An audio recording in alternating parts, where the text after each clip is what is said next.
Thank you so much for keeping the dial here on Joy 99.7 FM.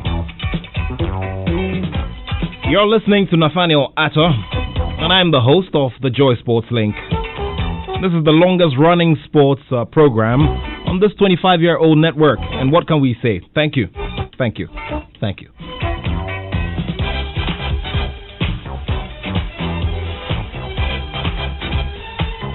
After breaking off from our personalities and discussing issues over about 3 weeks,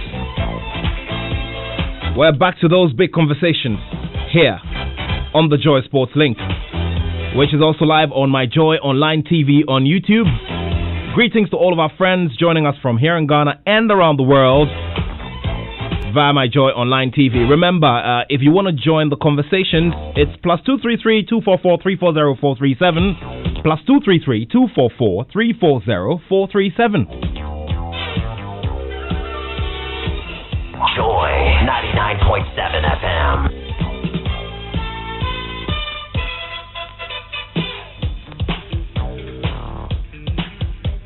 Of course, before I get into our personalities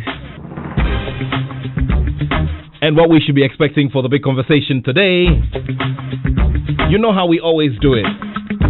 We like to slam those accelerators and, of course, navigate all of those steep, and those very, very sharp curves, if I may put it that way. In Formula One, Monza is in focus, the Italian Grand Prix. The latest from practice, what we should be expecting, and, of course, a review of last weekend. For a few minutes,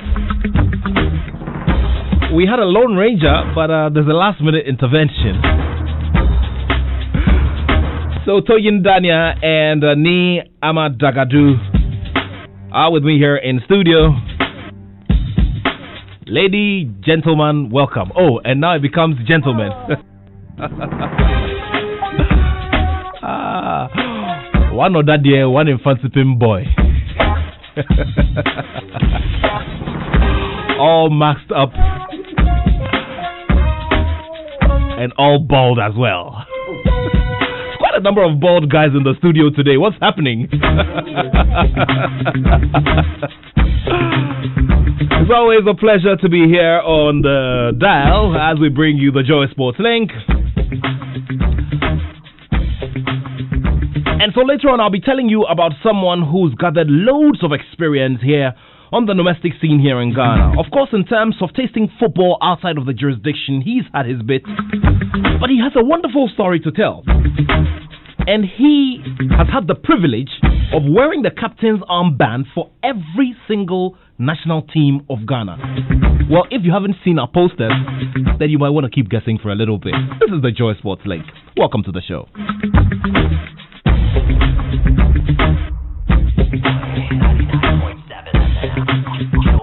99.7 FM.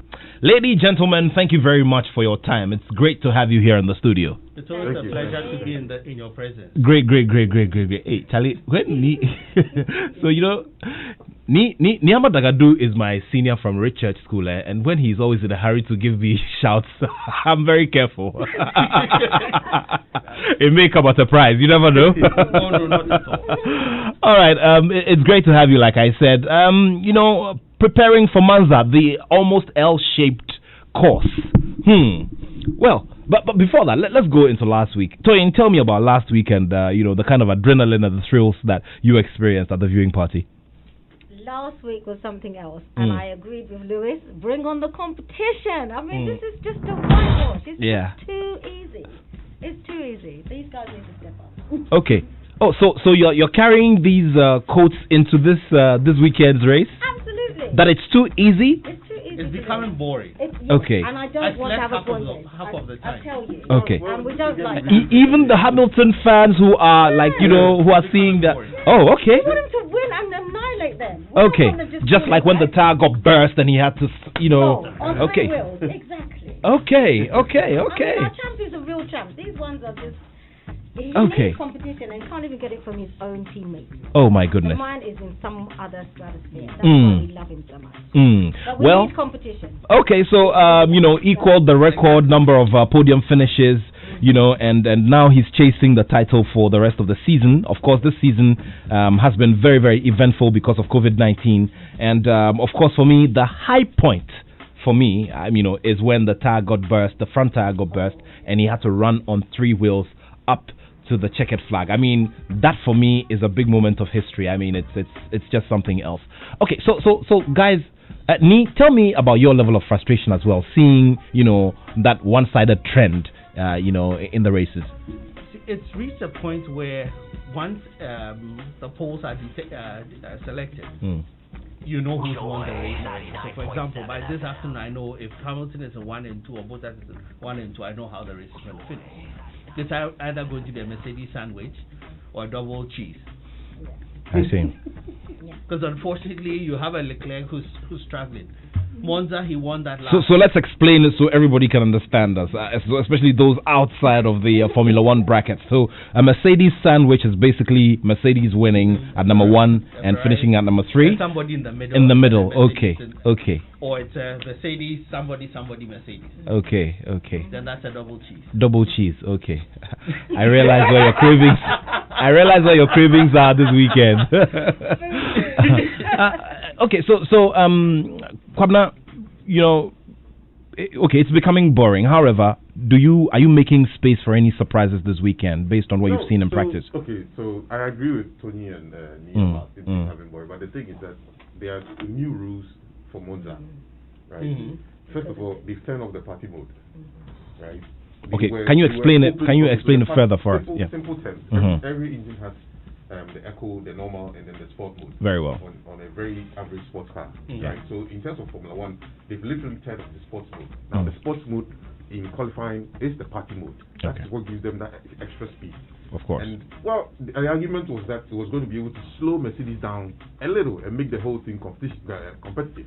But the thing is, if you're allowing me to drive in one mode, all I need to do is tune up to my highest mode and keep it there. That will make Monza very funny because there's a lot that can happen at Monza. But there are 4 Mercedes engines on that track. I know, but the thing is, now you're going to be stretching your engine on one mode, not 2 or 3 modes. You understand? You're allowed to use only one mode. Only one mode. Very well. Now, there could be burst of engines. We should expect that tomorrow. People's engines may just go off by chasing other cars. Okay. Right? People will be able to tailgate and overtake at will. Okay. Now, the driver has more control than his his mechanics giving him a lot more speed or whatever it is. You understand? So there's going to be a lot of dynamics. Now, remember that Monza has a lot of straight lines. So Monza is going to be funny implementing this for the first time, turning up the whole party mode. And they thought we're doing in on Mercedes, but Mercedes is not actually worried because already they have the capacity to maintain that kind of speed. Okay. We are just going to be watching how the likes of Renault, Racing Point, and Red Bull are going to be able to, including maybe McLaren. Yeah. And now, I'm not actually even writing off AlphaTauri because they've been showing some amazing speed. People think that Honda has tuned up their engines to the highest level because they are clocking some times that are serious, and Monza comes with a lot of downforce. So me, I'm expecting Renault to perform, to show up, to give Verstappen and even Bottas some tough time. But the thing is, the Mex don't seem to be worried. But I'm not going to write off the likes of the Red Bulls for now, you know. And let's see what happens during qualies, and then tomorrow's race on its own, you know. So, all right. I mean, turning off the whole party mode, there's some new dynamics on it. I see. And now they've even brought in this getting off the curbs, you know, and writing off your time and all that, giving you penalties. And penalties. You know, I'm actually expecting a lot of penalties. Absolutely. You know, to change the dynamics for tomorrow, even from qualifiers this afternoon. You know, it's going to be quite exciting. Monza qualifiers is always an exciting qualifier. All right. So, well, let's see how it goes. What's the latest from practice? The latest from practice, last time I checked, the Mercedes and the Red Bulls were taking on practice. Now, qualifiers is at 1 p.m. Our time today. Sure. Qualifiers, I'm actually expecting Mercedes locking down the front row for the 7th time this season, if it happens. They may just do that. I'm actually expecting Ricardo and Verstappen to battle it out for P3. You know. Can I just say, Lando Norris, okay? I've been saying it all season. Lando Norris even was Ocon. on P2, he was third. I was so excited. Even Ocon, I'm expecting Ocon to show up. The thing is, this weekend we will see whose engine is actually stronger. Okay. To keep it on one mode throughout the whole Do you need laps. to check that? Do we? We know it's going to have no bearing at all on Mercedes, but let's keep a note. Let's keep a note. Because we want to be excited. It's like trying to say you want to find out whose pizza is the best I in always have a problem with Italy. people think Mercedes is being favored or something, but the thing is, the fact of the matter is this: they've invested a lot in research, and they are still playing by the rules. We are all using the same rule book. So how come you think I am faster than you if you're not doing more research and development on your vehicles? But the thing is, this weekend, because party mode is off, we're going to see a driver driving the car and maintaining the car to the finishing without causing any issues, especially to their power unit. Okay, so any engines going to go off? Is that the expectation? Do you see any of them going off? Well, let's see how all of it turns out. Let's look at tomorrow and the viewing party. Nee? Yeah, so the for fans who follow on DSTV, what's happened, the Super Sports have made some changes the last couple of weeks. So your sports channels have moved. So now all your sports channels start from channel 218. The old channels don't exist anymore. And what happens is now every sport has its own home. So there's a motorsports channel on 235. There's a football channel. There's a Premier League channel, a La Liga channel. There's tennis. There's rugby and golf. What about boxing? Boxing goes on to Grandstand. So Grandstand is where you have all your premium sports. So currently you're watching the US Open on the tennis channel and on the Grandstand channel. Those are just the changes. So for example, for those who cannot come to the viewing party, will be watching. And Grandstand is for premium customers. It's for premium. F1 is a premium sport. Sure. So it sits on the premium, but Grandstand is for premium. Sure. But tomorrow we are going to Lamadi Beach Hotel. Exactly. We have an exciting venue which has been open to us. 2 huge screens, over the a very big area to contain all of us in terms of social distancing and everything. So we're spending a whole day at the Lamadi Beach Hotel tomorrow for those who are coming through. This is ahead of our main driving event, which is next week. Also at the Lamadi Beach Hotel car park. That's next week for the Mugello, and also the Italian Grand Prix round 2. Okay. So tomorrow all of us will be at the Labadi. We're winning some exciting prizes for Heineken, which is actually their race. So it's a Formula 1 Heineken Italian Grand Prix. Okay, all right. Toyin, all the best, and hopefully tomorrow. But you see, if there's competition, okay, and also if the competition comes in and it's too fierce, then Hamilton, your beloved, your all-time crush Hamilton will not win. Going to go off. Okay. It's going to be exciting. That's all we want. An exciting race with Lewis winning. That's all I want. Oh. Thank you. You can't eat your cake and have it, you know. Competition, and then he shows his supreme grace. Okay.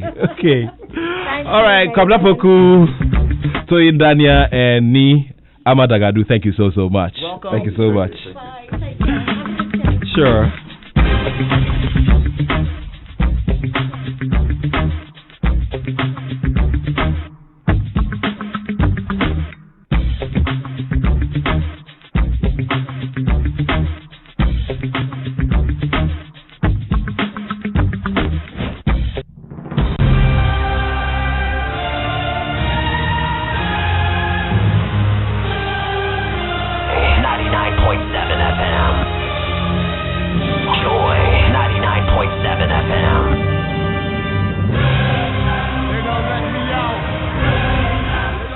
Okay, so just gone by was the conversation on Formula One.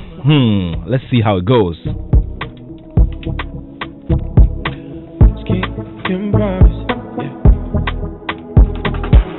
Baby girl, me I no go lie. When I see you, then I die. Cause if they love you like I love you, touch you like I touch you, I they think about you every night.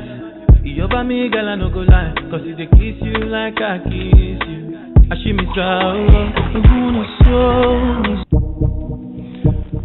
And there's always a reason why you have to stay here with us on Joy Sports, because it's excitement after excitement and thrill after thrill.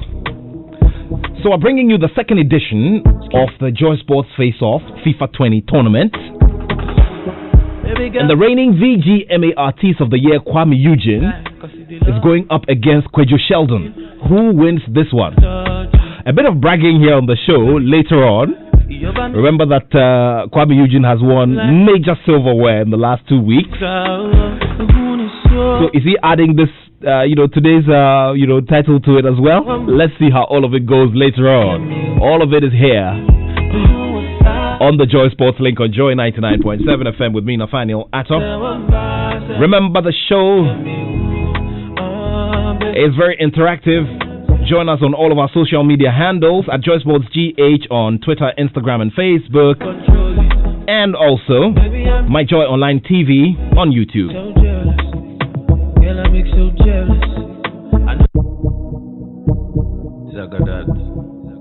It's your boy. Joy 99.7 FM.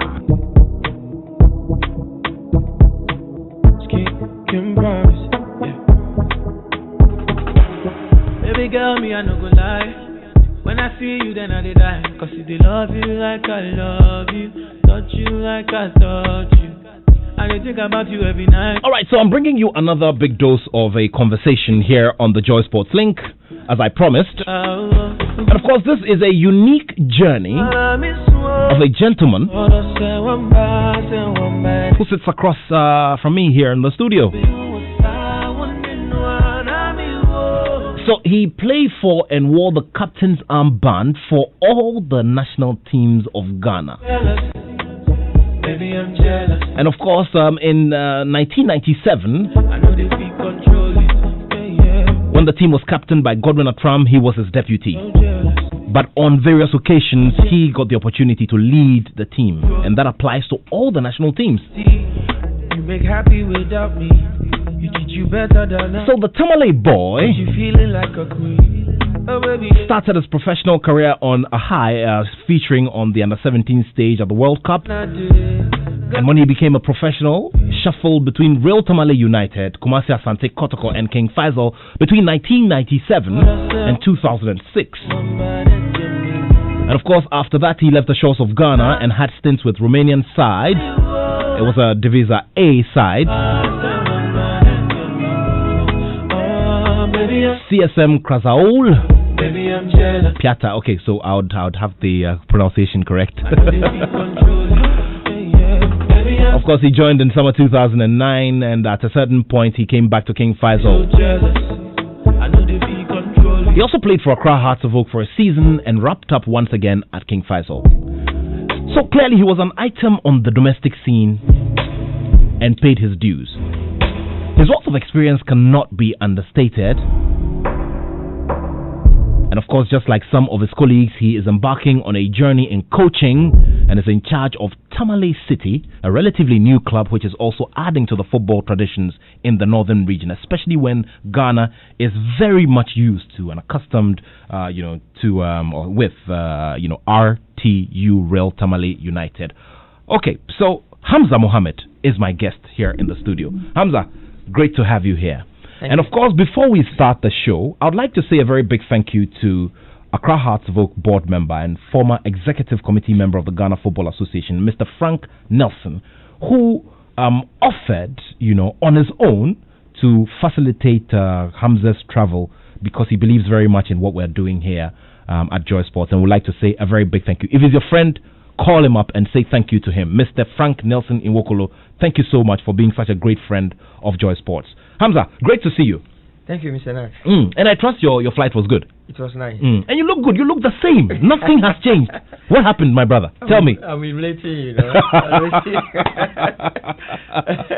Hey, good to see you. Good to see you. How's Tamale, though? I haven't been to Tamale in a couple of months. Yeah. I know it's because of the COVID. Yeah. Great. And how's your family as well? Everyone is doing good. They are doing their listening. Okay, kids, madam? Yeah, they are doing well. How many of them? 3. 3. Okay. What's the 2 boys, 1 girl. 2 boys, 1 girl? Anybody interested in the big game? I leave it to them. Whoever decides to play. Okay. The opportunity to. But nobody talks about the big game. No. I see. Yeah. I see. Interesting. Hamza, it's been such a long time. We haven't had a conversation in such a long time. But tell me about, developing your skill up north in the northern regional capital. I mean, there are some big names that have emerged from there. I mean, Mohammed Gago, yourself, a couple of others. Tell me about developing your skill in Tamale and growing from there. Yeah, thank you, Mr. Nat. Tamale, the only team that comes out was RCU. Exactly. From coast level, there was no division 1 or 2 or 3 those days. From coast, those days it was 4'11", 5 feet, 5'4". Then, if you are lucky or if you are good, RCU come and pick you. That's how it all started, and we were lucky. We had an opportunity to win. My coast team won a championship, and that's Republicans. We came for a Milo championship in Kumasi, and some of us were picked. I think that's where RTU spotted as some of us, and then we got the registration right from coast, and then that's how we started. At the time, who was the inspiration for trying to develop your skill in football? It was one coach called Coach Okwai. Cool. Okwai, yeah, I see. Went, and something, is it the Scotland? Okay. 89, right? Yes. Yes, I think he was even part of the 91 squad. But sure. Unfortunately, he could not make the trip there to Coach Afrani Otto Fista. It was him. It was him that we were looking after. I mean, Mohammed Gabu, then Stephen Bedu and co. I mean, when you go to the Kaladampa, it was them that you see, and we aspire to be like them one day. So they were those who were inspiring us so much. And over there, the whole standard once again was RTU, because it was a big deal, and there were many people involved, including our departed former vice president. I mean, bigwigs from Tamale. It was RTU, and the late vice president, may he so rest in peace. They were the actors of RTU. They brought RTU, board members. They tried to do everything for RTU to be how it was, but unfortunately, we also see how RTU is doing now. So we're just hoping that maybe we have a very good investor to come and take over RTU, so RTU to come back to where it was.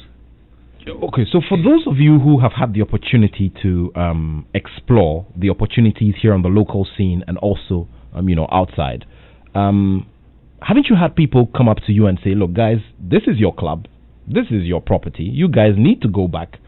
No matter what the state is, you need to bring your might together and you need to fix it. No, it's been difficult. It's true. Whilst we were outside, remember you had some problems. There were relegation threats. Exactly. We have to come down from Europe to support for the team to survive. Remember at Sunyani, Mohammed Gago came some time ago. I think on two occasions. I had the opportunity to scout for my former agents, and I came down for holidays, and after we were having problems, so I have to stay put. There was no coach. With the help of my senior brother, who was then the welfare manager of the team, sure, to have to go and support them, to hold them without then no license, because I wasn't licensed then, and it was there. But unfortunately, some board members of the team were not agreeing on how the team was going. Now the game has changed. It's more in modern times now. I mean, sure, it cannot be the same as it were before. So. Exactly. The likes of Mr. Jones Abu Alasan, Elijah Jawala did all that they could to bring investors to the team, but unfortunately, that's what the problem with us. How do you feel about it? I mean, I know you are focusing on a new direction and a new dream now with Tamale City, which we'll be coming to very shortly. But how do you feel about it? The fact that, RTU established a very big football tradition in the northern part of this country, gave us some very good and talented players for our national team. You're one of them. And now, I mean, it's always a struggle. How do you feel about it personally? I feel very bad, to be honest with you. Though I'm with Thomas, they all know I'm RTU first before anything. Anything RTU, I'll be part of it. But things have to change, Mr. The modern game has to change. People have to give way for some people to come to develop the team. We have a lot of talent in Tamale. RTU. We took it upon ourselves at least to join Tamale City. Maybe I know we say you come there. at least to push them. That's how we are seeing it, to push us to be back where it was before, and I think it's working, because Tamale City we are in our second year now. Sure. And, when we play in the local derby, I mean, it's different in Tamale, which we have not seen for so many years now, and we are bringing players outside Tamale, and up to now they are also trying to do that, so you can see the competition. We're just hoping that at least at Calandan grassless pitch, RTU we're doing very, very well. Why is that this nice edifice at Tamale, Aliu Mohammed Stadium, Sports Stadium, we are in the Division 1, a club like RTU, so that's the challenge for some of us. So we're just hoping that at least they will come to that realization, so that when the investors come, they will allow them to at least develop the club, so that will be back to where it was before. Look, the bit about the derby, excites me, because I mean, I've seen some amount of football. I've seen the levels of enthusiasm of the people of Tamale when it comes to football. Tell me your own experiences in those derbies that have been played between Tamale City and RTU since you took over at Tamale City. It's been wonderful. I mean, the atmosphere that we've not seen for so many years. Maybe at Calan it was when Kotoko is coming to Tamale to play after the Caladan or Hasofok or then Olympics. For the past 2 seasons, that's what we are seeing at Aliu Mohammed Sports Stadium. I see. Tamale City and RTU. I see. It's so electrifying. I mean, you can imagine. I see. They will not allow any team to qualify unless RTU. I see. So that's what the fans or the people in Tamale were RTU. It's all about RTU. So you can see, Tamale City cannot beat RTU. It was only we met for like 3 occasions. We drew, and it was only last COVID this and that we managed to beat over, and it was here. Yeah. At least so Hamza, on a very light note, I'd like to say good afternoon to the Minister for Business Development, Alhaji Dr. Ibrahim Mohammed Awal. He's my former boss at the Graphic Communications Group, and I remember very well that anytime RTU lost a game or on a match day, he comes to the sports department and points fingers at whoever wrote the report, says, look, RTU, it's your fault that we lost, and this is your story, so I will sack you. Good afternoon to you, Honorable Dr. Awal. We have people like that. I mean, when RTU lose a game, as I say, you can see up to 9 in the evening, you can see the old man there. I mean, sitting at the stadium. Worried, That's 9 p.m. when a game closes at 5. Yes. That's the level of passion. The level of passion. I see. Talking about it. I see. When we beat them, it was so. I mean, although I have to be a professional, I was happy, but in a way, it served them right.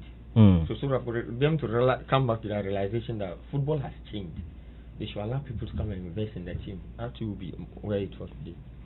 Now, let's talk about Tamale City. It's a new venture. And you've taken up the challenge. What was the other X factor that got you to take the decision to be part of this new wave of football? Yeah, it was, as usual, it was after a season, just like what we said, professionalism in RTU. When we were preparing, by then I was the assistant coach to Coach Gamel. I see. No one said anything to us before we realized there was a new coach. I see. So we said, okay, then that's okay after all. We have to move on. Whilst I was planning to go for my pro licensing program in Teki, Mr. Abu Jones and Elijah Ola arranged for a meeting. We went for the meeting and they told us about Tamale City. It was then One United, owned by Elijah Mendy. Some investors came. Remember Dr. Nasir, former governor of Bank of Ghana. He came, and then his friend brought Ibrahim, to be part of the team as a president of the club. He's a businessman, he doesn't have time for, but he was supporting a lot. That was the change. And they gave us the opportunity to scout around, get some good players, and that was how it happened.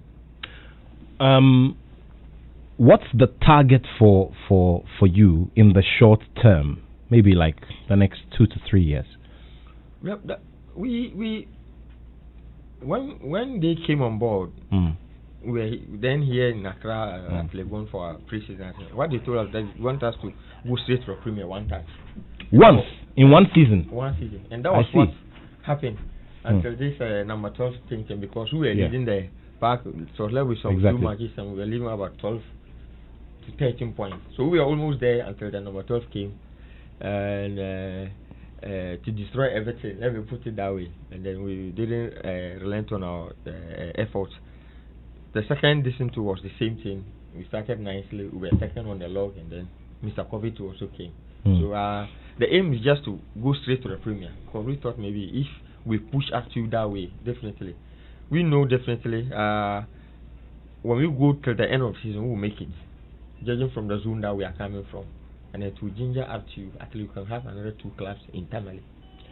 Tell me about the complaint of playing in, or about the difficulties of playing in Division 1. What is it about Division 1 that makes it so difficult? Is it the numbers that you're confronted with, or the format, or what? What is it for you, the clubs that play in Division 1? Very, very difficult. The main difficulty we face pitches. Most of the pitches are not, apart from Sunyani Coronation Park, Aliu Mamman Sports Stadium. Only the 2 pitches are somehow okay. But apart from that, some pitches there, I know in the perimeters, you go support organism. You cannot explain it. It's too much.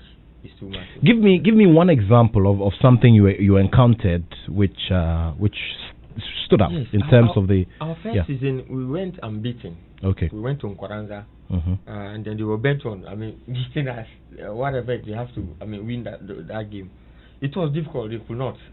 So at the embers of the game, there was a goal kick, and the supporters just pounced on the pitch, beating the referee, beating us from the bench, throwing stones, and the referee had to take a penalty. If not, the game will not close.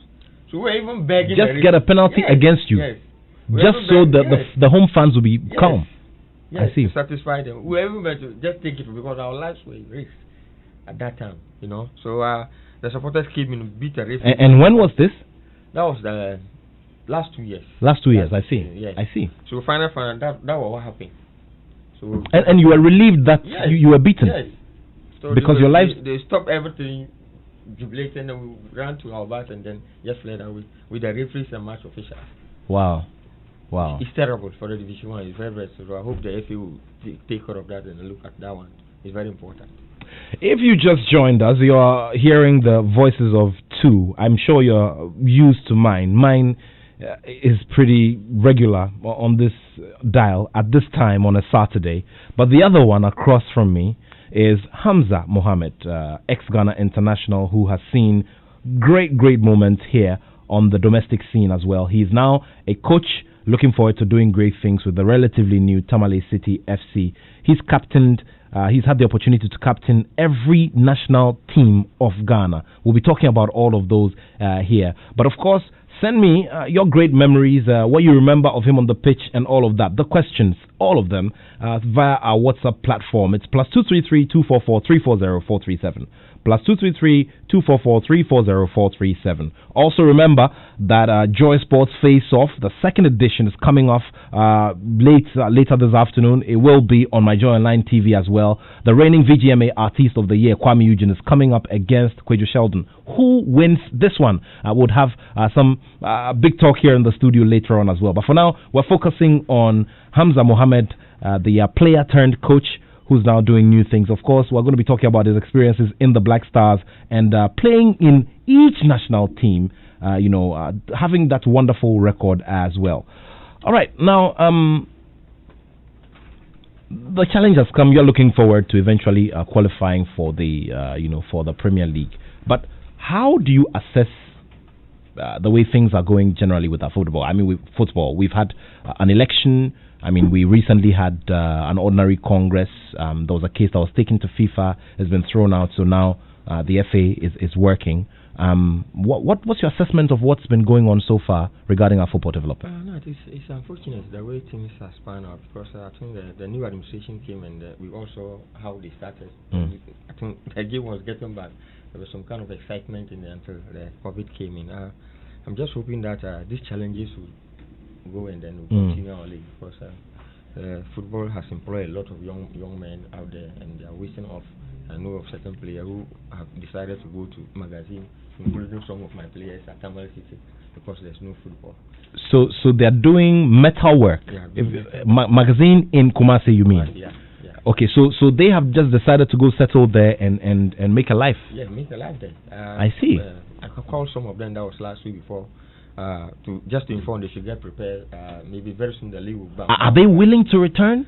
I don't see it when I was talking to them. I don't see that when I was talking to them. I see. Because they say this is the second time. The first time was at number 12, and this time too.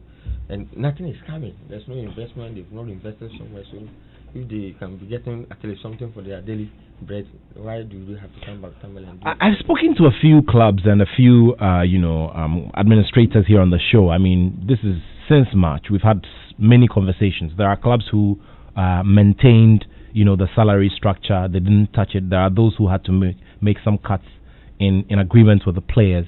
What was the situation there at your end? You were unable to put something together, allowance-wise for the players every month? Yeah, but we did only once. Okay. Then we could not sustain. You couldn't sustain it. Yeah, we couldn't sustain it. I see. For the best reason known for us, but that's what I said. That I mean, it's difficult. I mean, we need more investors to come into the game. Tamale City, we pay more than some of the Premier League clubs as a Division 1. I see. Yes, minimum wage of Tamale City is 800.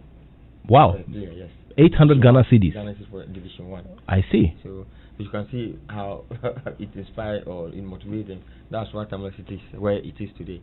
So it's difficult. It's difficult. So we're just hoping that at least the president will give way for us to come back again. At least the young guys are resting at home. Wow. How do you assess the opportunities for growing a fan base? For your club, especially considering that it is all about RTU in Tamale. How is that going to work out? Getting a good dedicated fan base which can make that derby something bigger than it is. I mean, already you've told us that it's a big spectacle in Tamale, but there is a potential to grow it even bigger and make it a whole commercial product. If we have close to evenly spread ratio of fans on each side. It started nicely in Tamale. We are trying to make it nationwide. We had a representative here in Accra in Kumasi.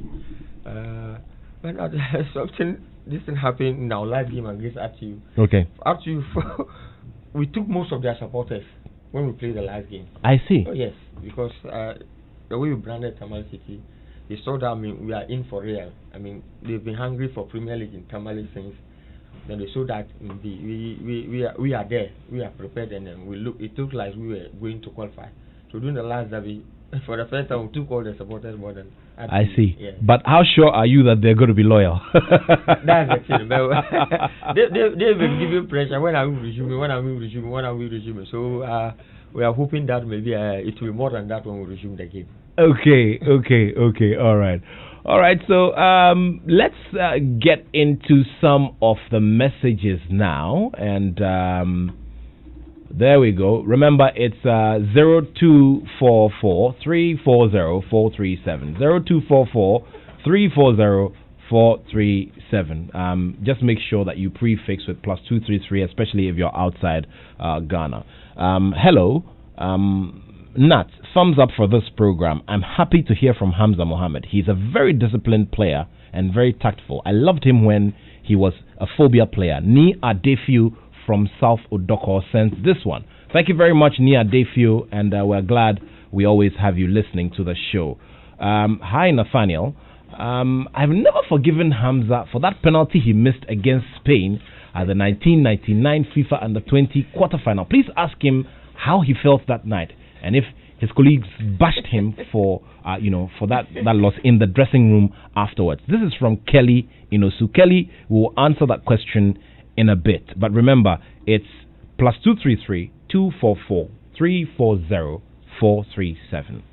There's another one from Joseph Ajiman in Tema. Good afternoon, Nat. You're always hooking us up with the great guys. Please ask your guests what lessons he has learned from playing locally, especially this time with Kotoko, and how it's going to impact positively on his coaching career. So Joseph wants to know, for starters, how playing at Kotoko especially impacted your career and is going to impact, your coaching career. A lot. Kotoko is a big club, big fan base, and I still have contacts with them. We still get in touch. Kotoko is a team. When I started this coaching, it was there that I went with the youth team. I see. Karim Zito was there. Sure. I went, and then when I went back to Attoh, he recommended some players for me. I see. From Kotoko. So anytime I'm having problem challenge, even with Tamale City, I call them, and then maybe they give me some players that are reserved, and then I'll go and use them in Tamale City. And even when I was with Attoh, he said helped me a lot. You played for Accra Hearts of Oak as well. So tell me about the big games, the Super Clash, Kotoko versus Hearts. Let's start with when you were in Kotoko and how they went for you. Those specific match days. Very exciting, I joined Kotoko. I think I was the only player that played for 2 clubs in the season. Okay. Attoh in the mid-season, and then during her best time, I remember playing a match on Sunday at Bolga. But then we were banned at Kaladan Tamil. Attoh. On Wednesday and on Sunday, I was playing a match for Kotoko. Wow. That was what happened against I think Max Bees or so. Max Bees, yes. It wasn't easy. I wasn't leaving Attoh as a captain, and I always wanted to emulate that with the Pele, the Mohammed Gagos from Attoh straight to Europe, but it was difficult. We were having financial difficulties at then, and then I have to sacrifice myself to go for that contract, and then maybe to save my colleagues to survive. It was difficult then. That was why I left. So you didn't really. You were not really ready to leave, but the circumstance pushed you. Actually, I wasn't. I see. Apologies for the feedback in the in the system. So sorry about that. We're trying to rectify a little problem while we have the show, but you're still here on the Joy Sports Link on Joy 99.7 FM. Accra Hearts of Oak as well. I mean, you switched camp later on to play for Accra Hearts of Oak as well. Yeah, as I was saying that I wasn't keen, but when I went to Kotoko, I mean, everything changed because the way the fans embraced me, and then how I fit into the team, it was so wonderful, which I didn't regret.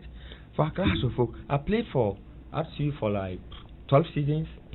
Moved to Kotoko, came Faisal, then went to Europe, came to join Accra Hearts of Oak. For all those years, I didn't win anything.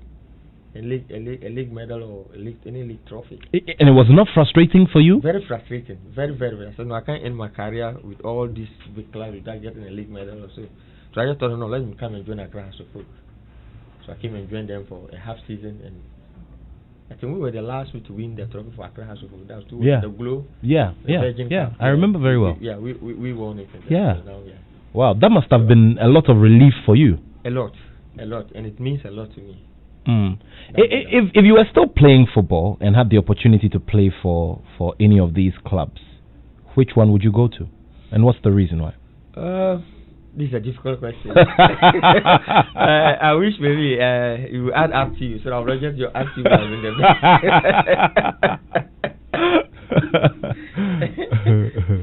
So which of them? Tell me. I mean, I will have look at it this way. Maybe the one who will bring the best agreement on the table, which will be good for me. Maybe I will join. Okay. Yeah. Okay, that's a smart way of going around it. Well, 1 p.m. here on the Joy Sports Link on Joy 99.7 FM. Remember, your messages are very much welcome. And also, we're streaming on My Joy Online TV on YouTube. So you just follow the stream and or just type in My Joy Online TV on YouTube, and you're going to follow the show. You can keep the messages coming in. +233 244 340 437. My guest here in the studio is Coach Hamza Mohammed, an ex-Ghana international who has had the privilege of wearing the captain's band for all the national teams of Ghana. Then again, another question from Dean in Cape Coast. Hello, Nat. Ask Hamza to confirm what he exactly said with his hands up when he missed the penalty against Spain in Nigeria 1999. Did he say in Dagbani, Haba Nauni? Well, did I say properly? Yeah. Okay, so let's go to that because I'm sure that that question is going to come up a couple of times. So let's answer it once and for all. More of that. Now, I remember your lips were very dry that day, and you kept licking your lips, and you were very tense. You were tensed. Very tense. Okay, before you, tell us about that lonely walk from where your teammates were lined up to the spot. Take us through that moment again. That was a difficult game against Spain. They scored earlier, and then we have to score in the injury time. At the time, Iker Casillas was the goalkeeper for Spain. I remember. Iniesta was on the bench that day. Sure. I was not going to take. I wasn't part of the first 5 kickers. Okay. It was supposed to be Issa Rahman. So that day, everything went wrong. Okay. Throughout the tournament from Ghana 99 in Accra here, which we won, to Nigeria, all the toss, I was winning it until that day. So I don't know what happened that day. So the coin. Okay, so you didn't win the toss for that game. For that game, no. Only that game. Only that game. Even the penalty shootout, I didn't. Win. What is it with the toss? Because it's not just you. I have a few other footballer friends who believe very much in winning the toss and then having a direct relation to what's going to happen in the game. It's a kind of belief. When we win the toss, maybe it's something good. It's a good omen or something like that. I see. Yeah, because I remember Dostina always tells me that anytime we are playing at a Crash Sports season, when we win the toss, choose the Usu end. Choose the Usu end. Kind of. So that was it. I mean, that's just by the. I see. I wasn't. Did he give you a reason for choosing the Osu end? Did he really tell you why he told you to choose the Osu end as against the other side? No, but later after the tournament here in Accra, that guy in Nigeria, which we won, I asked him, and he was like the breeze. During the later part of the game, it goes, rather did Adukoka-san also. Very well. So if you choose them, maybe you had advantage. You can get your first goal. When he scored his first goal, it's difficult for you to come back again. so that was the reason he gave me. Very well. I just very well. That way. So back to the penalty shootout. I wasn't part of the first 5. It was supposed to be Issa Rahman. But unfortunately, he got injured and he could not make it. I also never knew I was going to. If I was going to be the first kick, not maybe Aziz and so Abdul Razak. And they took me. I was to take the last one. So I did save a kick, and we were. And I told them, hey, we have to all score. Because if we all score, we're advancing to the semi-final. Unfortunately, I was at home. What was running through your mind when you were walking from where your teammates were to the ball, to the spot? I was going to score. I'm going to score. When I was that was what you kept telling yourself. Score, yes. Okay. I'm going to score. We're advancing to the next stage. Before the match, when we go for any pre-match, and that's what I encourage. I used to give them that morale. Yeah. We are winning this game. So they always rely on me. Stephen can attest to that. I see. Yeah. And so when they were all, so you see, I always watch this game every Sunday when I'm less busy. This game. You still watch that game? Yes, I watch it. Well, yeah. The other day it flashed on my videos on Facebook. Yes. Why? Why do you still watch it? I watch it. You haven't moved on from the disappointment? I moved, but I wish I could turn back the time again because of the disappointment. If you watch on the video, when I was walking, you saw the bench, Dostina, all of them get up, in some kind of mood. Hamza was saying that to me. But unfortunately, he hit the crossbar, and that was a disappointing moment of. And when I hit the crossbar, what did you say? Someone. So what the guy said. Nawuni in Dagwani means God, Allah. Okay. Nawuni. I see. So what he said, I said, oh my God, in Dagwani. Oh wow. Oh my God. I see. That's what I said in Dagwani. What happened in the dressing room afterwards? People were sad, but not because I lost it, but it was sad for me because Hamza, how I felt. Yeah. We all felt sad for you because. But strangely, Josina wasn't sad. He was rather annoying with Sami Aji. Why? Why? Because when he saved that first kick, he thought he would have stayed calm, concentrate, and focus. Maybe there would have been another save. So he was that kind of jubilating. Whilst we have about 3 more. This why sometimes they don't joke with their psyche and other things. Yeah. So I was worried and sad because I thought I disappointed Ghana, I disappointed my colleagues and especially the coach because he trusted me so much. Wow. Yeah. So you keep watching the video every Sunday? Every Sunday I keep watching. Even my son, even nowadays, anytime they are going a game, there's a penalty shooter. You just, hey, don't go and do Hamza Mohammed. Yeah. So there's a follow-up message that's coming from Dean. Was he in Germany 2006? No, he wasn't in Germany 2006. You were very consistent during the period, especially between 2004, latter part of 2004, and summer 2006 when Ghana featured at her first FIFA World Cup. Did you have any form of disappointment that you couldn't make the grade? Especially, obviously the numbers were very limited. We couldn't send everybody to Germany. But were you disappointed in any way? Yes, Nat, I was really disappointed because every footballer, a professional, wants to go to the Mundial. Yeah, that's a limit, From Somalia to Kumasi, I was part of every game. So Somalia came because they had problems. We have to play the first leg in Accra here, and the second leg in Kumasi in 2 weeks. That was what is happening. The only match that I didn't play was against South Africa in Kumasi. With that game, I remember King Faisal won the top 4, and I won the MVP. Sure. So my award was to go to Egypt for Olympic torchbearer. That's the Athens Olympics. Yeah. So we were only 2 Ghanaians, and then one amputee. He was based in the US also. We were the only 2 guys that Coca-Cola sponsored to go and bear that torch in Egypt. That was the only match that I didn't play. Apart from that, all the matches I played. So it was so disappointing. But I won't fault the handlers. We had an abysmal performance in a can in Egypt. I think that was what caused episode. A lot of people has to come. But I still believe that didn't justify why I was left out of the squad. But hey, today that I'm saying a lot of people came out. Those who could not make it did a lot of press conference. But I thought it's one of those things. Life will. Hamza, what has kept you calm all these years? And I sit back sometimes and I say, you have a lot of likability. The reason why on the day when you lost that penalty, people felt sad for you rather than chastise you. I remember very well when we were watching that game here in Ghana. What is it that has kept you calm and leveled up your temperament this much? I'm just I'm quite a reserved person, and always treat my colleagues from my peers like me. I mean, it's an opportunity. We have a lot of talents in terms of football. Yeah. In Ghana, great footballers. But if you have the opportunity, don't think maybe you are above someone. You are. Just treat your colleagues as the way you are. I see. And the opportunity that I got to captain most of the nation or all the nations, anytime that you can attest to that, that's what I've been telling you. Just an opportunity. And the band is just a band on my arm and nothing. I'm not going to play for like 200 hours whilst you play for. We are all playing 95 minutes.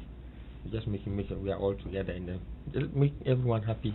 At the end of the day, hey, we are 7 Ghana and then mankind. I see. Let's talk about the local league at the time. Was it worthwhile economically for you playing all of these clubs on the local scene? Was it a worthwhile venture for you economically? It was okay, but I wasn't looking at it that way because I had my target. I wasn't looking at the financial money. Part of the money okay. At all. But the money is important, isn't very it? Important. Very important to take care of yourself and possibly your family and other things. But maybe if you aim high, when you set your target, when you meet that, definitely the money will come later. That was what I believed in, and that's what I still believe in. I see. Yeah. I see. Well, +233 244 340 437 +233 244 340 437. Hamza Mohammed is my guest here on the Joy Sports Link. Now, there's a message here. Let me just quickly retrieve it. Okay, I need to scroll a little more.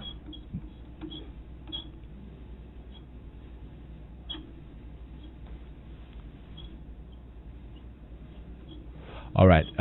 This message is taking quite a while to show up, but remember you can keep them coming in. I've already spelled out the numbers: +233 244 340 437 on the Joy Sports Link. Remember, we're also streaming live on My Joy Online TV. And of course, you could just type in My Joy Online TV on YouTube, and you will just be good to go. All right, I'll bring back the messages, in a bit. Let's try to see if we can get another one. Okay. All right, now there's another one from Kelly Nosu. He says, please ask what at all is Ghana's problem with penalty shootouts, especially the bad luck that it has brought to various national teams. What's your take on that matter, Hamza? No, it's just a perception, and sometimes the way we behave, we the fans, sometimes when a player misses a penalty, it's true. The penalty is about confidence. You should have that confidence to, I'm going to score. But when you miss it, the backlight that you get, the player will tell you in Kotoko, one of I won't mention the name, your boss at the penalty. Okay. You understand? Why But who said that? Who said that? Someone. A player said that. Yes, okay. We were playing a mind that there was a penalty shootout. I think it was a Vodacom this in South Africa. I see. During her best, media the penalty. Why? Because he thinks that if you play and you miss, there's a problem. So it's more of the paranoia that you're going to play and miss. Yes. So it's more of a psychological thing. Psychological thing. Okay. That is psychology and nothing else. I heard people saying we should bring people to train. No, it's the individual. Get the confidence. I'll score. You go and score. The penalty I missed, that was my first time in my career I missed a penalty. Okay. Ever since, and that makes me respect Asamoah Gyan a lot. Despite what happened in South Africa during the shootout race, he went in and then took the penalty and scored again. Yeah, that's true. And that is one story many people are not telling. Well, Asamoah Gyan, joined His Excellency the President Nana Addo Dankwa Akufo-Addo to commission the UPSA's new AstroTurf pitch. Is a 500-seater AstroTurf pitch at UPSA, and would like to say congratulations to Professor Abednego Okofe-Hiamate, the Vice Chancellor of UPSA, for the wonderful job done. And of course, congratulations to our good friend, Mr. Robert Coleman, the CEO of Wembley Construction, who saw to the construction of that pitch. Wonderful edifice that has been put up, and it was commissioned yesterday. And so Asamoah Gyan, is not given the credit for recovering from that miss in regular play and going to kick and score. Which is wrong. You should be commended for that. It's never easy. No one can do that. For the first time, making history, for the first time for an African to proceed to the Mundial semi-finals, and you miss a penalty. I believe it's hurting. Up to now, it's still hurting him. But at the end of the day, he came out doing a shootout and scored. So that's why we should come. Not that way we should bring coaches to somewhere suggesting that we should bring it back to our league anytime. Some time ago it was there when we played. No, it's a matter of having confidence, and we the fans or whatever. If such things happen, we should tone down a bit. The player playing wants to score more than you, the supporter. If not, the backline, the family are listening, the insults and all those things. Anytime, if you have opportunity, no one will want to go and play. That's the thing and nothing else. Now, there's a message from Wilson in Capitol Hill. He says he's a graceful chap. He acknowledged what he earned from Hearts, or what Hearts has done for him, unlike Emmanuel Osei-Kuffour, who keeps telling the whole world how he made Hearts. However, I'm disappointed in his attitude and opinion on losing or winning the toss. For me, a captain must have the mentality. For a captain to have that mentality is very disappointing. What does he think could have replaced? Who does he think he could have replaced in the 2006 squad? Okay, another very difficult question. I've said it for you. Yes. Who could you have replaced? In the 2006 squad. Oh, there were some guys who didn't test the qualifier. I'm not saying that they were not good, and it was obvious because then the coach. We were not playing the league that time. It was like when you are not playing regularly in your team, you will not be part of it. And I remember very well, vividly, Doya, our then coach, after we were not playing, it was tough for Kim Fessel, Ashgool, Hassan Kotoko. That if I can go and join any of the class, because since my team is not playing, because I'm an integral part of his team. And I came and joined House of Folk. And then that special now, we took it again. Wow. Nobuasi and Sunyani. Wow. So I was, because of that, so I didn't see why I was left out. Those who were there were equally good. Maybe that was what happened. But I'm not saying who I could take over, or maybe they should have dropped someone for me. But I thought maybe I deserve to be part of that squad. Okay. Dina sent another one. He says, Nat, please ask Hamza if he remembers Tamasco days that he had to run to Caledon Park after a mock exam to play a match between Tamasco and some team. Can he recollect the Tamasco inter-schools days for us? Okay, so Tamale Secondary School. Yes, it's sure. True. It's true. You know, schools and colleges in Tamale is all about Tamasco Ganasu. Okay. So it was like, if you don't go and play and Ganasu advances, they will get the bragging right more than you guys. So I see. After the paper, they have to rush me to. So while writing the paper, I was concentrating on the. My man too was on the game that we were supposed to play. Did you pass that paper? Yeah. You did? Yeah, I did. What subject was it? I think it's social studies also. Yeah. Okay. Passed it very well too. I see. Yeah. Tell me about education and how you juggled it, and what happened with education along the line. SS level, and then when we were dropped from the national team, I had the opportunity to play in Australia, in New Zealand. Sure. My club was from New Zealand Nines. So over there, I had opportunity in the contract. Over that's what they do is in the contract you either do football administration, coaching, or football medicine. So I went for administration. So we were asked to go to University of Auckland. That was where we were doing our own thing. So I did it for a year. I'm yet to go there and then finish my administrative course over there. I see. Finish it over there. So maybe after the COVID, whatever, when it comes out of it, I have to go and then finish everything there. Wow. Yeah. Interesting story. Well, keep your messages coming in. It's 17 minutes past 1 p.m. Keep the messages coming in. We'll be glad to share with everyone else. You played in the national teams. Tell me about your coaching. I mean, the experiences that you had with the various coaches of the national teams that you played for. Let's begin with the Black Starlets. The Black Starlets was the late Ike Afrani, and his assistant was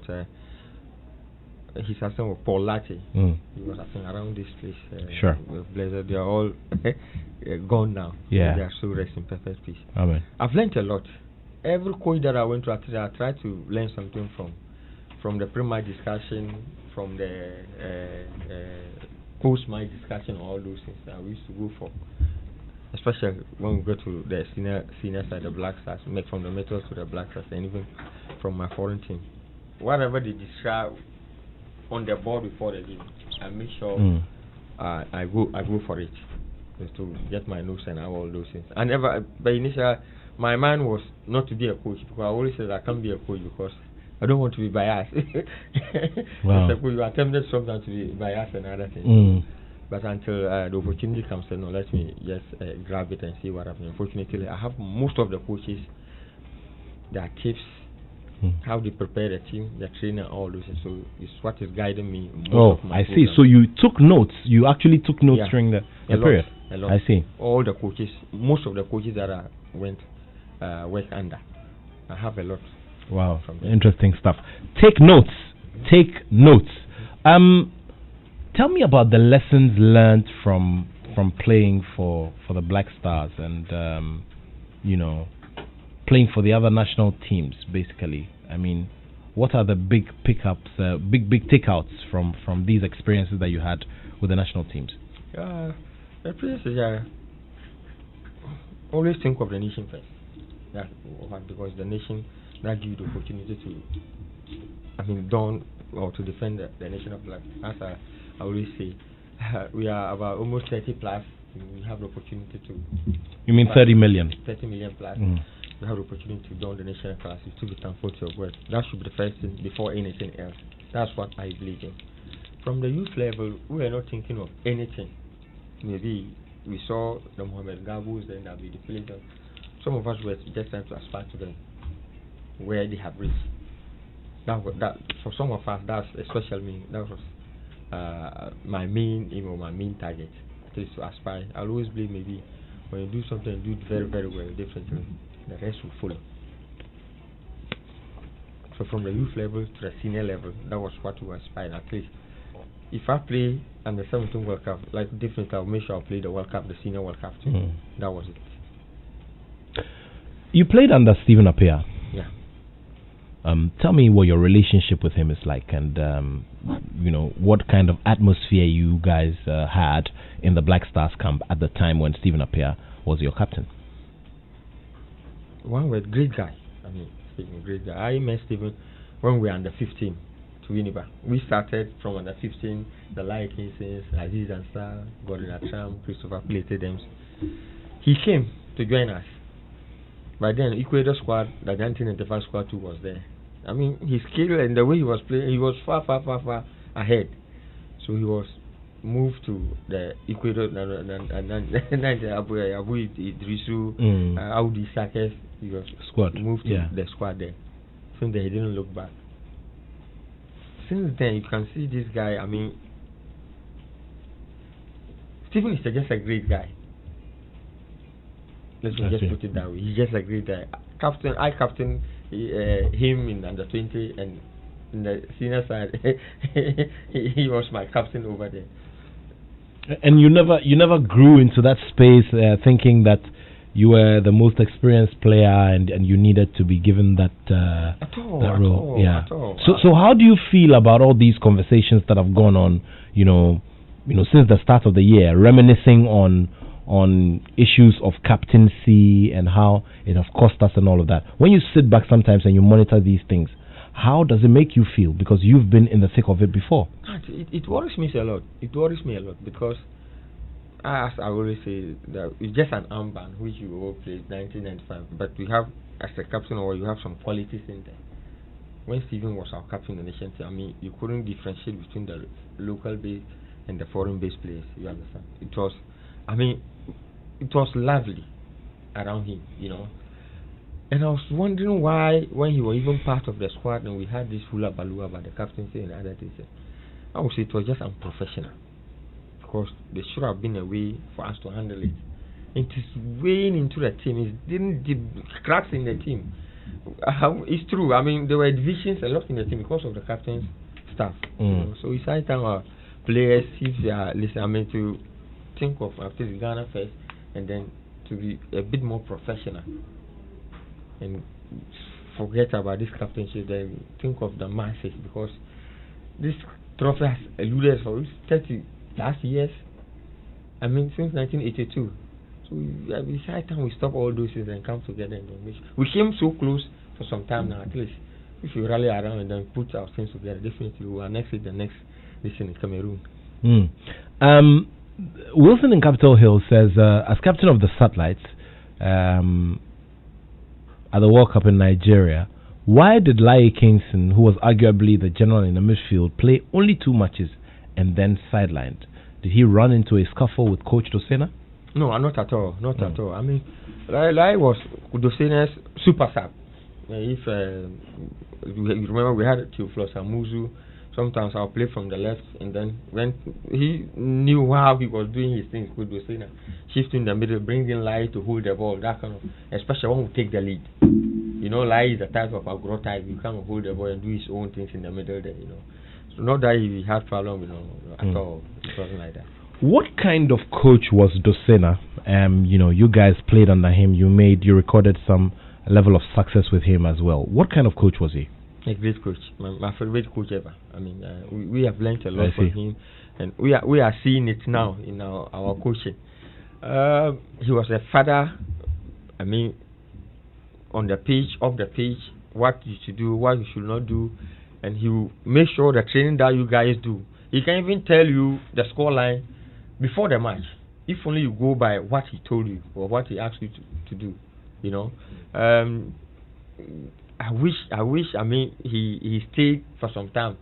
I believe actually we'll have at least this 30 plus year. This is that we will have at least.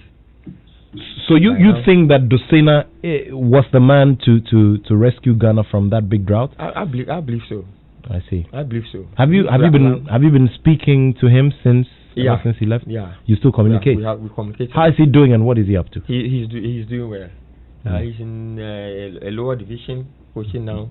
I think in Modena or so. Yeah. I won't be surprised if he pops up on us one of these days with a big place. That's why he will say that he wished to come maybe one of these holidays.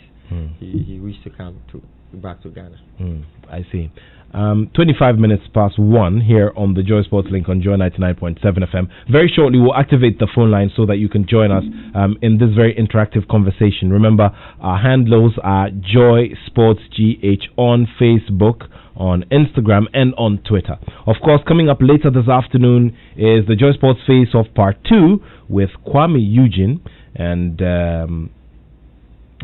Kojo Sheldon. And of course, the big question is who wins this second edition? Is it the VGMA Artist of the Year adding to his silverware, or it will be Kojo Sheldon? Well, we live to see right here on this dial. And of course, we're going to be live on My Joy Online TV as well, so you'd have to follow us as well. Okay, so you and your teammates, how's the relationship like nowadays? I mean, where some of you are in your early 40s, some late 30s, and all. It's been great. Most of them are on our platform, the PFAG platform. That's where we normally meet and then talk and other things. At the end of the year, we have a party, and then most of us are around, especially those outside. We meet, we talk. Those outside, they do Skelly. Remember him? They do Skelly. Edu Tutu Skelly. Yes, I do. I remember. Yeah. They are all around, and anytime we go to Zoom, and they all come on board, and it's been good because we had a good family. How do you feel about our absence at the international stage when it comes to the juvenile tournaments, the under 17, sometimes the under 20? No, it's lack of planning. It's lack of planning, and then juvenile level. I always say I'm a product of that. So anytime juvenile, I always go for it. But those days when we won the 1991 and 95, look at how the selection went. There was national games, the youth level, Milo Championship, coast clubs or coast football, where all over. But now you can say nothing about that because there's no coast football now. Talking about the academies, and the academy, do we have the good facilities for the academies? It's only the foreigners who all come to establish it here, and then we're relying on them, which is not good. So until we go back to the drawing boards and bring back the coast football, and our 70 coaches go around the country and scout for the good play, get them, and then we prepare very well. It's going to be very, very difficult for us, especially the youth, especially the U17. It's going to be very, very difficult because of latest, like we have 17 is going to camp. If you scout, it's all about recommendation. The coach may not see him how he can play, how he cannot play. You bring a lot of recommendations. You don't have the opportunity to go around the country to look for the good players. It's only about recommendation, the academies and other things. If you think you have a good player who can come and can pass the MRI, you bring that person, which is not supposed to be. It's supposed to go around the country. If the coach football were to be around, that would have been the best. So I'm happy the new administration is keen on the youth level. If they bring it back and then we plan very well, definitely we'll go back to our winning ways. Interesting stuff there. And you believe that this is something that can be done within which period? How long? Oh, it's just about certain targets for ourselves. Not necessarily to go for a championship or whatever. Fine, it's good for us to go and compete, but if we set a target for ourselves, the next 6 years, then this is what we want to do again because we've been relegated for some time now. Let's set the target within 4 to 5 years, and this is what I want to do. Then we'll start that scouting. Go around the country, regions, get the good players. Let's come. That's what they did to us for 2 years. We were in camp. Initially under 15, Coach Samade and coaches they were there. We were training with them. And when we went to the final, unfortunately, we lost to Brazil in the final. So if we had taken that definitely at least would have been somewhere. Since the 19NF, I don't think that the 7 have won anything again. Okay, so until we go back to the drawing board, especially the coach football night, it's very, very, very important. How many of the players can all go to the academies? No, only the foreigners will come, take the good ones, just play 1, 2, then they send them out there, which is very, very, very difficult. Until at least we go back to the coach football, as it will be difficult for us to make a serious impact in the world level, at the world level. Sorry. The FIFA World Cup as well. You've been talking about planning and planning and executing a certain specific set of measures. Okay. at the pace at which we are going, when do you see us making massive impact to jump into the semis of the FIFA World Cup and probably going to the final? No, that's what I'm saying. The last edition, when someone missed that crucial decision, we should have taken it from there. We plan well. We've gone to the quarters in Germany. I think we are in the second round, right? That we came out. Then we make another in South Africa. Make sure at least went to the quarterfinals. It was just left with a kick for us to make it to the semi-final. We could not. We should have taken it from there. What went wrong? What did not went wrong? We'll just take it from there. Instead of the blame games, you should have planned very well. This what happened in Brazil I believe would have gone further than what we did at Brazil. Well, I want to come back to the economic side of football and how well it has treated you. But before that, let's talk about a related thing, surgeoning in Europe and other football destinations. You played in Europe. You played in Romania. If I should cast my mind back, Emmanuel Ama Senegal is one of the few people who had opportunities to go and play in Romania. It didn't exactly go the way we all wanted it to, but playing in the first division in Romania, tell me about it at the time. It was a Premier League, yes. It was from New Zealand or Australia that I had the offer to go to Romania. I played for almost 2 seasons over there. It wasn't bad. But it's not like Eastern Europe. It's Central Europe or whatever. Sure. But it wasn't bad. It wasn't bad at all. Just you, the individual. Were you able to learn the language? It was difficult. Yeah, I know. Very difficult. I know. My late father studied his medicine in Romania, so it was difficult. But I had the opportunity to go to the school, but I didn't have that time because the weather over there. You train and come. That we go for classes within some few minutes, and their perception then, and we had a coach then. I mean, he took Steaua Bucharest to the first European Championship. So the way he was training, he thought maybe. Yeah. So we were always fighting with him at training. I see. So your workout was so much that I could not go for the classes. You couldn't go. That's right. So the language was a problem. So talk about those disagreements and all. Do you remember ever having any form of disagreements with any of your teammates or a coach on a matter of football? At all. I think it's only. But you don't also mean that you've agreed with every single thing that every coach has said to you. Yes. If I don't agree, maybe I'll go to his room. What you did wasn't good, or can you explain further to as a captain or as a leader? Sure. I remember in '99 here during Docena one more time. Yeah.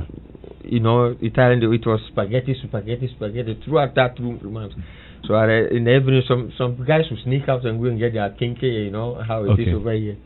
Unfortunately, I guess in the semi-finals against Cameroon, we had a meeting, and he wasn't staying at Novotel then. Okay. So as he was about to leave, Abdul Razak, then remember Abdul Razak, he was dwarfs and later Hatra Hasofo. At the reception, he saw him with some polythene bag. He called him, and it was kinky inside. He was so mad that, and we were to play the match the next day against Cameroon. It was terrible. I have to call Adikokwa them to come and calm things, because this is how he prepared his team. This is how he wants us to eat our meal and everything. That he has spoiled his everything. And he wrote the scoreline on the sheet of paper and said this is what is going to happen. And the next day during the pre-match discussion, he brought it. We're almost late at the stadium. Don't have to get up and say no, we have to go because of this thing, for these people to take the point, So that was the only argument I have with this. He was shouting, I was also shouting. We have to go. We can make it. Forgive him. Let's go. After we know what to do, we can punish him and other things. And that was what happened. Honorable E.T. Mensah and Adeko have to come in and then ease things up. And when we went, and the match was 2-2. They scored us 2. And Edu Tsikele and Bafo Jan equalized, and it was 2-2. Wow. It was like Razak should go out of the camp. No, we can't do that. You can punish him, or we can find him. Why to sack him out of it? Okay. So you prefer. Okay. So you prefer the civil approach and the behind the scenes approach. Yeah. That's what you prefer when it comes to conflict resolution. Okay. Yeah, I believe that. Natlai, good afternoon to you, and thank you very much for doing the listening on the show. Natlai is General Manager of Metro TV. He says that he knows about your agribusiness, your cattle, and I'm told that between Chipsa and Odatilamte, there's quite a number of cattle that they own. Tell me about that other side that you explored. Okay, so before that, I brought up Romania, playing in Australia and Romania because of obviously the economic benefits. Yeah. Did you get something good out of those two? I managed the little that I had over there. Yeah. I see. Yeah. I see. So you're comfortable. Very comfortable. You're comfortable. Yeah. I see. Okay. Now you are into agriculture. Cattle farming. What inspired you to get into agriculture first of all? In our part of the region, every Sunday there'll be a wedding, of course. Every Sunday there's a wedding. There's a wedding. And, okay. The Eid is always there, so definitely, at least to have something apart from the football actions, it's always good to have those things at least. To be supporting you small, okay. So that was what inspired me for that, and I have a lot of friends who are into that business, and from Burkina they used to go and bring all this and do. But since 1997, but I didn't take serious to that until 1999. So let me start with something small and see what will happen. And I just started with maybe 4, and now at least I have more than 20. I see. Yeah. And any difficulties in that, because every other venture has its own difficulties. What are the difficulties that you? Of course, it has a difficulty in terms of the the veterinary staff. Sometimes if you don't take care of them, that's where you lose a lot in a season. But taking care of them is another thing, especially when you are not around. And you make sure those taking care of, for especially our friends, Fulanis, and others, normally they are the best of that, Okay. Sometimes you are not around, you come and one is gone, one is missing, he trying to give birth and then is there, that kind of stories. Okay. So maybe we're expecting at least a year, you have at least 4 more or 5 more. You come and say, no, this year we didn't get that much, so we just have to go by this and then. Especially when you are not around, but when you are around in town, almost regular visits and all those things, which helps a lot. I see. Okay. Let's get in our callers. I'm sure there are loads of people who want to call in 0302-216-541. 0302-216-541. You can get through to us and have a conversation with Hamza Mohammed, relive some of the moments, and also ask any question that you want to ask of him. What's the regular day like for you nowadays? When you are in your base in Tamale. I also have my own Division 2 club. Okay. Which I own myself. So now that the football is not, we are not playing. My attention on them. We're going to open the registration. That's what I'm doing. Apart from that, a regular day, the normal jogging in the morning. Have time for the family, and then we have a family business. My mom, everyone knows him. Ajamata sells this rice at the main business. Okay. So go there and then support to help them. Okay, is it bagged rice or it's the rice that's already prepared? Already prepared. Okay, mention the name again, because this one we and this one everyone knows we will not be charged for doing any live LPM. What's the name of your mom again? Because I want to come and eat that rice the next time I come. But now she's old. She left it to my senior sister called Rabi Mata. Okay. Just say Rabi Mata wherever you are. Rabi Mata. Rabi Mata. Yes. My goodness, we have to eat that rice. Well, so Hamza Mohammed's mom has some special legacy, of rice and stew. In Ghana, rice and stew is a big deal. So, when anytime we're traveling to Tamale, you'd have to join me because this is, great stuff. Proper guinea fowl. I see. You mean proper? Okay, so what? There are grades of guinea fowl as well? There are grades, yes. Yes. Okay, so I thought that I had the best so far. No, there are grades. I see. 100%. Guys, don't worry at all. I'm going to put his number out so that when you get to Tamale, you keep bugging him. Okay, let's get on the phone line now. Hello, good afternoon. Good afternoon, Matt. Thanks for joining us on the show. Adam from Dancing. Hello, Adam. Thank you for joining us. Now, excuse me, I beg, let me divert the language a little and come back to you. Okay, but I hope you're going to translate. Yeah. Hamza Dantri. Kaula. Ala fiti gira. Gombian. Hamza ni supage panu ma ya tori de joy ma, but in this ranka mane inam banya born and bred RTU ma de robetuni sonka RTU labna. Dama uma na pompo ala ma move into Tamale City. Be Nathaniel ma. Yeah. Okay. Let me try to hazard the guess here that for somebody who's born and bred in Tamale and a die in the wood Tamale boy at RTU boy, why is he with Tamale City? Is that what you're asking him? If they could have tried and bring RTU back, okay. Being a born and bred RTU guy instead of RTU be on the second or third division. But I'm rather surprised to hear that he's with Tamale City.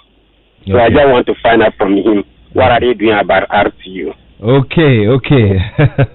All right. 0302216541. Okay. Our next caller. We're going to answer that question in a bit. Hello. Good afternoon. Afternoon, I hope you're doing well. Great. Thanks for asking. Can you lower the volume on your radio set? We're getting a bit of feedback. Oh, okay. Please go ahead now. Please go ahead. Is it better? Of course. Please go ahead. Yeah, this is my just continue. Please go ahead. Yeah, I want to ask him, in his coaching career, is he going to be comfortable adopting the attitude of employing the young guys, training them to be matured, as my team Arsenal has been doing? Secondly, I want to take this opportunity to find out from him, because I've been fighting with my brains why the Northerners has been so good in defensive for Kumasi and Kotoko for the past 2 decades. Is that by their strength, physique, or because of their diet? Because over the years, the Northerners have been helping Kotoko in terms of defending. Thank you. Yeah. You know, Hajamata rice and the proper guinea fowl. You see, proper guinea fowl. We've qualified it. Okay, can you answer these first two questions so we can go to our next caller? Yes, I think we said it earlier. Actually, some of us went to Tamale City because to push them to come, because what they're doing, if they continue, I don't think they have to come back again. Just from what we are seeing for the past. The way the club is being run. But God being so good, just last month they had a new sponsorship. Okay. So I hope they will get good players and they actually definitely be back. We are all supporting it. Not that we are Tamale City. But there will be some pressure on you at a certain point to go back to RTU. You've thought about that already, haven't you? I've not. I'm just being a professional in Tamale City. If that comes, why not? Okay. Let's get on the phone line. We'll talk about the the bit where you from northern Ghana or from Tamale and its environs are better adapted to the defensive rules. Hello, good afternoon. Good afternoon, Matt. Good to have you on the show. Good afternoon, Matt. Good afternoon. And good afternoon to Hamza. Good afternoon, sir. I'm Asibi Nuruddin, and he knows me very well. I just heard the interview that you ran with him, and I want to say hi to him. Great. Yeah. Thank you. Thank you. Thank you very much. 0302216541. So Hamza, what is it that makes you guys adapted? You who come from there, adapted to the position, the defensive midfield position, and defense in particular. But, I mean, it's not defense alone. I mean, Bashir Al-Hassan is an attacker. And I remember Shaibu Grant, myself, and some other. It's just, I would say, it's just a coincidence. Maybe you count your position that you are playing. If you are not playing well in your team, that they brought you definitely. So you are good at where you were before they bring you. Definitely, it's just that your position you play and the thing will be fitting for that position. All right. 0302216541. 0302216541. We're also expecting VGMA Artist of the Year Kwame Eugene to breeze through the studio because soon he's getting on My Joy Online TV and he's going to show us his FIFA 20 skills. It's the Joy Face Off Part 2. And it surely is going to be a very interesting one. Setup is ready. We're good to go. And very soon you're going to be seeing the images. He's won on the musical stage. Can he win on the consoles as well, doing the virtual football competition? Let's see how all of it goes. This thing about, the attitude of the younger generation of players. How have you managed it? Because I've noticed that for those of you who have seen different levels of football and have so much experience, it becomes a little difficult when you are trying to teach the younger ones who, especially when they're not grasping properly as well.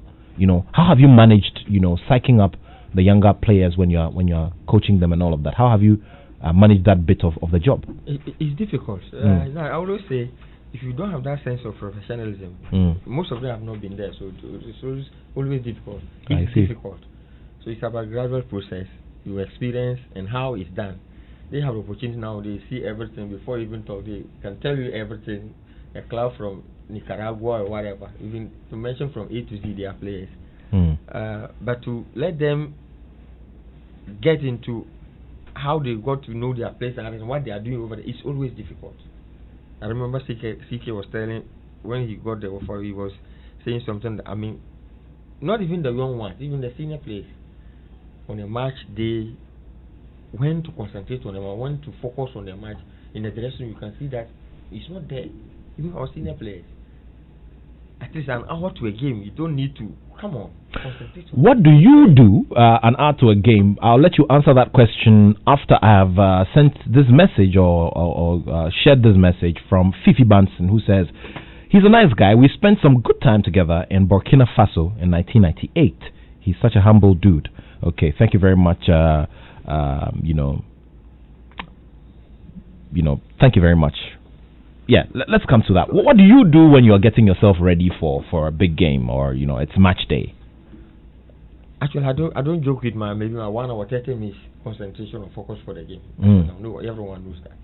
1 hour 30 minutes to every game. In every game. Wow. Do my normal prayer and then maybe, especially when we get to the dressing room, you won't get me again. Okay. The coach will do is pep talk and other things, and then that is it. If I'm a leader of the day, I will make sure everyone will get to the mood that I'm in. That is it. But nowadays, you don't get it. It's very difficult even to control them in the dressing room. They'll even talk of the game. They'll be talking different things. Why the game is just about some few hours. And what is it that is so different now? I'm wondering. What is it that is so different now? And listen, they had the opportunity to see, watching everything on TV, the intentional scene and everything, but it's difficult. I'm just hoping that things will change as we are also venturing into the coaching and other things. We're impacting the small, maybe things will change.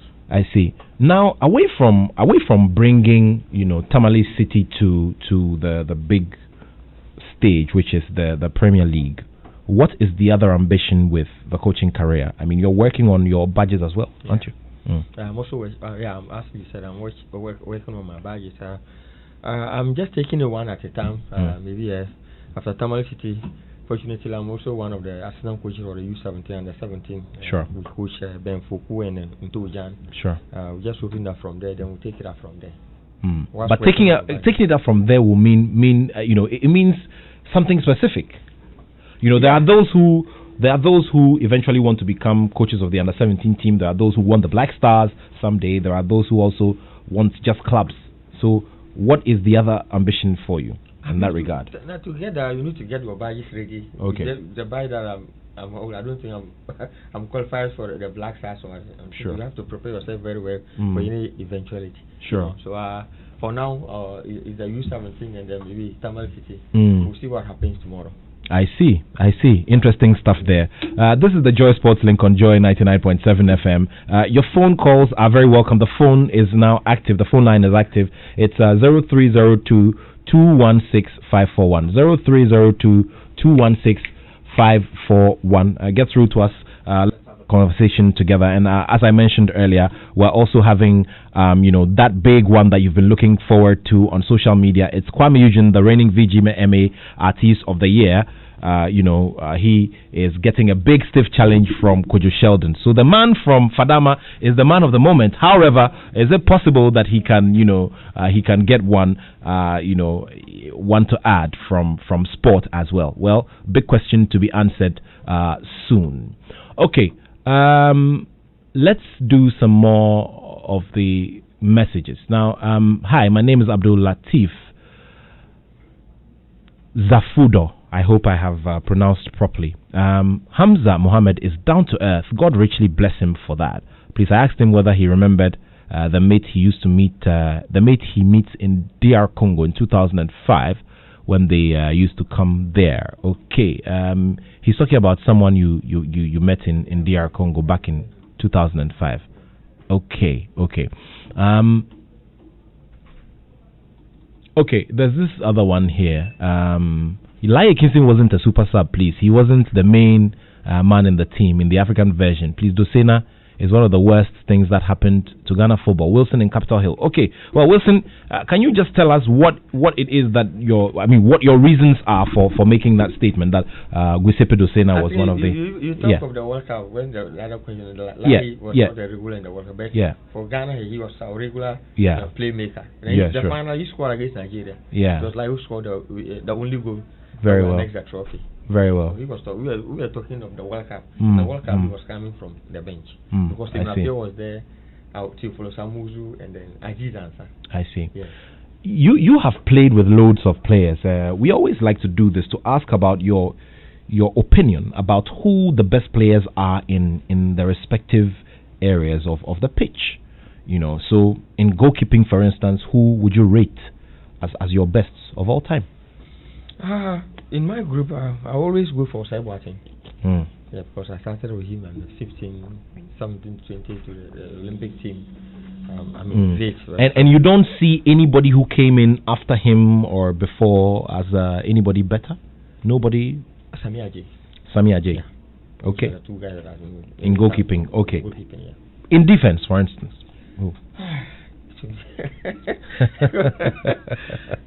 Sami Kufo. Okay. I had the opportunity to play with that legend. I learned a lot from him. A lot. I see. What are some of the things you learned, if you remember? I have to organize the game, especially I have to organize the defense. He used to tell us, you through Zubrans, I don't know. I was just running around. Okay. Improving. Whenever I go, Hamza, stay here. Don't go and work. Do someone's work. This is your work. Okay. When you get tired, instead of 90 or 90, you end up playing only 75 hours a day. So, and it's now that I'm seeing it. I see. So Sami Kufo, hey, I salute him. Great. Is it only Sami Kufo in the era of this? Okay. Let's go into the midfield. Who are your... Michael Essien, Stephen Appiah. Michael Essien and Stephen Appiah. Wonderful. Great. Michael is great. I remember our game against Somalia, I was fasting. It was in Ramadan. And the dressing room, I told him, hey, Charlie, I'm fasting. I don't want to break the fast. Just when the ball comes, give the ball to me. And I play the 90 plus 3 minutes. I think nothing happened. Great you've brought this up. It's something I've always wanted to talk about. Muslim players and dealing with Ramadan and playing very active football. You've given us one example, but is it that simple? It's simple. Football, when you can't eat too much and play. Sure. It's always good. Sure. And to be light on a day of a game. Yeah. Fine, you need some water to replenish and other things. But during the suhoor, what we eat before the fast, just a lot of fruit, a lot of water. Water as well, you are ready to go. I see. You are ready to go. Okay. Very, very, very good. You feel light, you run around, but sometimes if the weather is good, you enjoy it very much. Unfortunately, the game was a late kickoff. I see. It started again around 4, so it was very, very good for me. Wow. I enjoyed it a bit. So even some of us, when we have I don't normally take my lunch, heavy breakfast, and that was there till the game. Wow. Which I know a lot of people to do. Wow, interesting stuff there. Well, we've been reached, we've gotten on the phone line again, and we've managed to reach, Mr. Frank Nelson in Wokolo, who extended this beautiful gesture to us. He is a board member of Accra Hearts of Oak, and he is also a past executive committee member of the Ghana Football Association. Ogan Wokolo, good afternoon to you, and thank you so much once again. Good afternoon, the only citizen matter. How are you doing? By God's grace. Yes. Now, you saw Hamza play at different levels, especially when he came to contribute during that short period to Accra Hearts of Oak, and the club won the league. What were your impressions about him as a player, and what do you feel the younger generation can learn from him? Well, Nathaniel, thank you very much. And then let me use this opportunity to say a very big thank you to Hamza again for honoring this invitation to appear on your platform. Hamza, I saw, considering my age, you should know what I'm talking about. But I saw a guy full of discipline. I saw the guy full of commitment. I saw a guy who I saw team attitude in him. I say a guy who is committed to a team. I'm talking of a player who has captained all the national team and gone out to play professional. His humility is something you cannot just reference with any other player as far as I'm concerned. I saw this guy when the opportunity again availed for me, and I said, look, I'm in management of Accra Suffolk. This guy is available. And I think I spoke with my colleagues. And I brought Hamza close. I said, Hamza, Temekemu Muchiwe League means help us to win this league. He looked at me and said, God will do it. And that gave me a lot of confidence. Coming from the background where he has played for King Faisal, RTU, Protocol, and now in the Greater Accra Suffolk, without a title or a trophy or a medal, I think that's an opportunity for him. And to the glory of God, he did all his best. I remember him in my midfield. I don't want to talk about his work in the national team, but I think he's a guy who understands commitment, who is not jealous about his colleagues, whether he's fielded or he's not fielded. He wants to give his best. That is what I saw in Hamza. And up to today, I still see the same attitude in him. I mean, nobody knows about Hamza. I think that the younger generations today need to know a player who has captained all the 4 national teams. Under 17, he was the captain. Under Akram, he was the vice. 20, he just said that he captained Stephen Appiah. Under 23, in Black Star, most of our qualifiers, he was the captain. Even though he didn't go to the World Cup, for us, he's a bunch of players for me. I look at him as a bunch of players. Don't just look at him as a player. So I just want to say this is a player we need to use to demonstrate at the grassroots level that people can come from the coast and be able to do very well. So that is my joy in asking Hamza, please come, let people hear your story. Sure. It might not be one day, but then people get to know about you. And today I'm very happy that it's on your platform. No other platform but you, Nathaniel platform. I think this is a great plus for me and for him and for all the nation and little kids who are watching football who would want to use it. His videos can go around the schools so that we can be able to empower our grassroots football. When kids see Hamza from where he started, leaving his exam halls to go and play, and then graduating, looking at people like Mastro, Mohammed Gago as a motivating factor, I think he's got it all. And we cannot just leave it to perish that way. Wow. Thank you. Thank you so much, Mr. Frank Nelson. We are grateful. Thank you very much. Mr. Frank Nelson was a part producer of this show today. And this is how big the Joy Sports Link is. And this is how much, how strong our relationships are here at the Multimedia Group. Like I mentioned earlier, we had a conversation during the week, and Mr. Frank Nelson said, look, I'm prepared once you guys have Hamza as your guest. I'm prepared to facilitate his travel so that you can have this. Hamza, final message before we wrap it up. To thank Mr. Frank Nelson. He's a great guy. When I came to Accra Suffolk, he facilitated most of the talks and other things. The late Alagi has. They've been great. I don't regret my journey for Accra Suffolk. I have 2 trophies for Accra, Special Cup and then a League Trophy. That's a Glow League Trophy. And I'm so happy, and I thank them for the opportunity. We thank you too, and safe travels back to Tamale. We surely are going to be having a lot more of these conversations. Sure. Thank you. Salutes to you, Hamza Mohammed. Okay, so that's how we wrap it up here on the Joy Sports Link, another edition of the show. I brought you this conversation with Hamza Mohammed, and of course, this is produced by the Joy Sports team. Of course, I'll begin the outro by saying a big happy birthday to my big brother, Hamza Attoh, who's down under in Sydney, Australia. Next year is a big milestone, and we surely are going to celebrate it. Love you to bits, Hamza Attoh. All of his friends call him Obroni. All right, and of course, we'd also have to pay our condolences to the family of Pastor Attoh Aqua, one of our very own, who is burying, his father today. We were there earlier, at the service. Pastor Attoh Aqua, once again, our condolences go out to you. You know we love you here, and of course to John Paintsel, ex-Ghana international John Paintsel, who's burying his mother today in Tema. John Paintsel is a friend of Joy Sports. He's always committed to having programs with us, and would like to say our condolences go out to him. John Paintsel, our hearts are with you, and we're supporting you in spirit.